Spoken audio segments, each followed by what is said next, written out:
This is Romeo and Juliet Act 5 vocabulary. I'm going to do a little bit different. No video today. Sorry, you don't get to see my beautiful face. But we're going to try to get through it kind of quick for you guys. Our first word is loathsome. The definition is hateful, and a synonym would be detestable. Somebody that you just don't like. The antonym is lovable. It is an adjective. So terrorists are loathsome creatures who should just crawl back down the hole they came from. In Romeo and Juliet, some people find Tybalt to be a loathsome human being because he's always looking to fight and always trying to cause problems. Our next word is pardon. Definition is to forgive. A synonym is to excuse. And the antonym would be to charge somebody with a crime or something like that. The part of speech is a verb. So after the boy spat his noodles on the floor, his mother sent him to his room before she later pardoned him for his crime. The French fry say, "Pardon my French."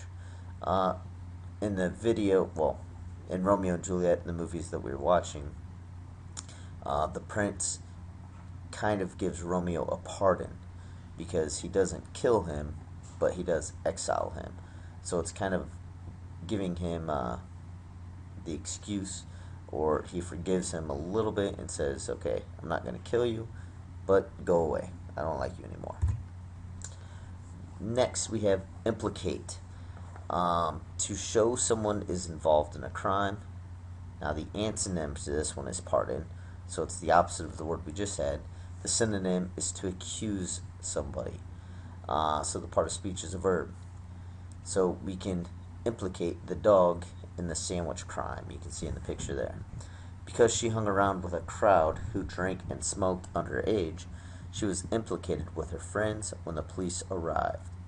So automatically the police assumed or accused her of doing the bad things, drinking and smoking, because her friends did it.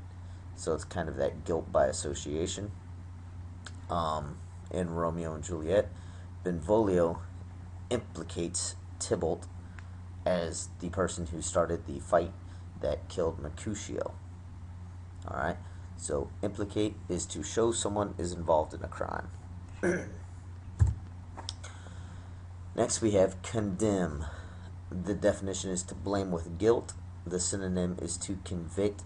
The antonym is to set free. This is a verb. The father was condemned to life in prison for drowning his 6-month-old son. The father's probably not going to last in prison very long because the convicts will condemn him to a shorter term by killing him probably. That's not nice, but that is kind of the condemn part, is you're blamed with guilt, you're convicted of something. The prince, when he condemned Romeo, said he had to go in exile. He had to leave Verona. Kind of the same thing. Next one is tedious.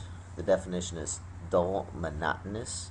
The synonym may be humdrum, and it is an adjective.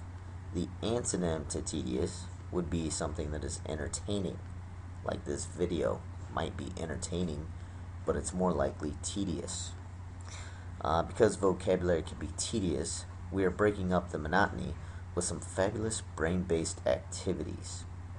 You can see the cat up there. I'm bored. Entertain me. I like to think of it as right now you guys are studying for finals probably, or studying for some type of test, and usually that can become very tedious because it's not a whole lot of fun to study sometimes.